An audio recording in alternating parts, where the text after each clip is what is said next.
de 1 minuto de jogo. A tragédia já estava anunciada desde o começo do jogo. Olha a jogada, né, que faz o Matheus Anjos. Uma caneta em cima do Matheus Bueno. Olha o Lucão. Pedindo o quê? Tá pedindo o quê aí, Lucão? Pro Pegorari sair? Essa bola é sua, meu filho. 1-0 pro ABC nesse lance aí, Alberto. E na velocidade, né? E saiu bem lá atrás, né? Ali ele pegou, ele atrasou a passada. Ali não teve jeito, né? O Matheus, Michael, né? Michael Douglas não teve dúvidas, né? Pegou, tocou no cantinho do Pegorari, nada pode fazer. Falha do sistema defensivo, mas vamos dizer assim, do Lucão. E aí o Humberto Lousa, né, presidente? Porque a partir desse gol, o Guarani começou a criar. Olha esse chute do Alan Santos. Ele com certeza vai falar do Michael, do Michael, na verdade, que fez talvez a partida da vida lançamento longo. E aí a bola vai lá pra ponta direita com o Iago Teles no passe do Gustavo França. Ele domina de perna esquerda, faz um belo gol, Albert. Olha onde ele bota essa bola na Coruja.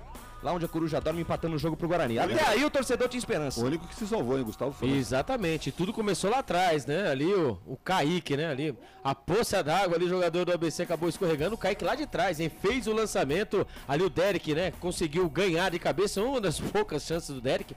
Ali o Gustavo França, o homem com fome, né? Ali o Iago, um belo chute na gaveta, na junção, né? Do travessão com a trave, né? E o detalhe, né? O Michael ainda chega a encostar na bola.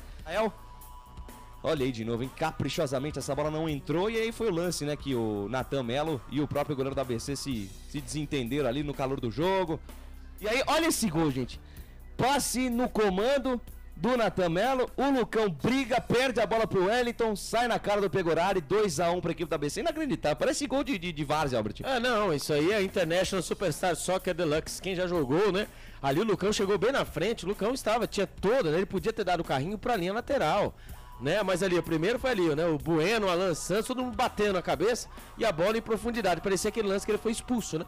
E ali ele chegou inteiro. Ele tentou fazer a ligação direta. Ele tomou a frente, né? Exatamente. Ele só podia ter protegido. Sei lá, Exatamente. tocar a bola de lado. Ele tentou dar o carrinho tentando. Tanto que ele levantou atrasado. Aí agora que ele tentou tocar do pênalti pelo gol, ele não fez. Pois é. E aí a jogada do Derek e o gol de empate, né? O Derek puxa a tabela com o Gustavo França, que se movimentou. É muito inteligente esse Gustavo França, né? Ele sai né? Ele tava mais à frente da área, ele sai pra poder dar opção de passe na tabela com o Derek, e aí o Fabrício acaba fazendo gol contra. Nessa altura aí o torcedor ainda acreditando que o Guarani foi pro tudo ou nada e acabou ficando com nada, Albert. Muito bem, e aí o terceiro gol, né? Do ABC, inacreditável. A bola era do Guarani, o João Vitor toca de cabeça, o Natan Melo rebate, e aí o Anderson Cordeiro vai apostar a corrida com o João Vitor. Botou na frente, ganhou na corrida. E aí, meu Deus, olha isso, presidente. Parece gol de, né, casados contra solteiros. E aí, não tem culpa nenhuma também o Pegorari. A bola por baixo do braço aí do goleiro do Guarani. 3-2 para o ABC, fim de